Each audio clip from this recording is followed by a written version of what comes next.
टुंडीर classes में आपका स्वागत है। मैं प्रमोद कुमार शर्मा। आपको इससे पहले हिंदी में पढ़ाया गया था, इसके बाद आगे लेके चलता हूँ आपको। आज इसमें सबसे पहले देखिए, स्वर किसे कहते हैं। स्वर की परिभाषा, स्वतंत्र रूप से बोले जाने वाले वर्ण स्वर कहलाते हैं, जैसे ए, आ, छोटी, बड़ी, छठौ, बड़ौ इत्यादि। वैसे तो उच्चारण की दृष्टि से देखा जाए तो स्वर 10 होते हैं। ए, आ, छोटी, बड़ी, छठौ, बड़ौ, ए, आई, ओ और औ। परंतु इसमें 3 अतिरिक्त स्वर और जोड़ दी जाए तो परंपरागत दृष्टि से 13 स्वर होते हैं।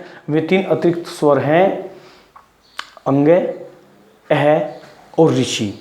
इन तीनों को जोड़कर 13 स्वर माने गए हैं। अब स्वरों का वर्गीकरण मात्रा उच्चारण काल के आधार पर। सबसे पहले हर्ष या लघु स्वर, जिन स्वरों के उच्चारण में बहुत कम समय अर्थात एक मात्रा का समय लगता है, जैसे उ, ई, ए आदि।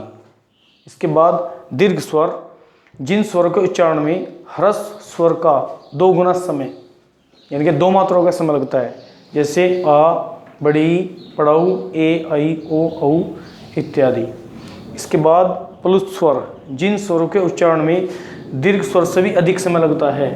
इनका प्रयोग किसी को पुकारने या नाटक के संवाद में किया जाता है, जैसे राम। इसकी बोल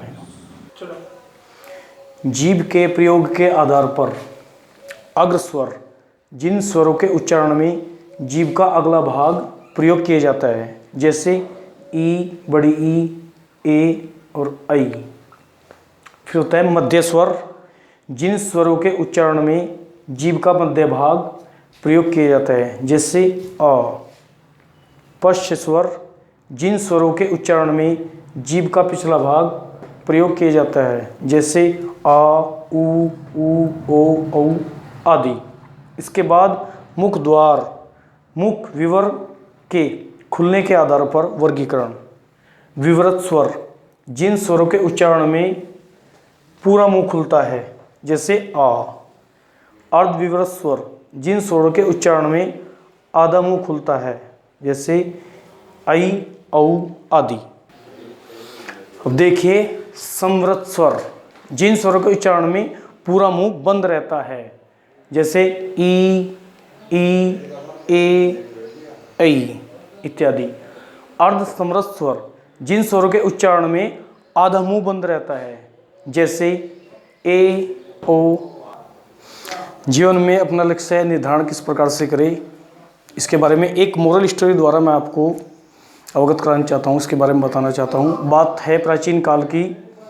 पुराने समय में जो पांडवों के पुत्र थे, भीम, युधिष्ठिर, नकुल, सहदेव इत्यादि, वे आश्रम में गुरु के पास शिक्षा ग्रहण कर रहे थे। तो एक दिन गुरुजी उन्हें धनुर्विद्या की शिक्षा दे रहे थे और वे उन्हें कहने लगे कि आप वृक्ष पर बैठी एक चिड़िया की तरफ देखकर उस पर निशाना साधिए। तो सभी का नंबर आया। सबसे पहले युधिष्ठिर को बुलाया गया, उनसे पूछा गया कि उधर देखो और धनुष पर तीर चढ़ाओ, देखो आपको क्या दिखाई दे रहा है।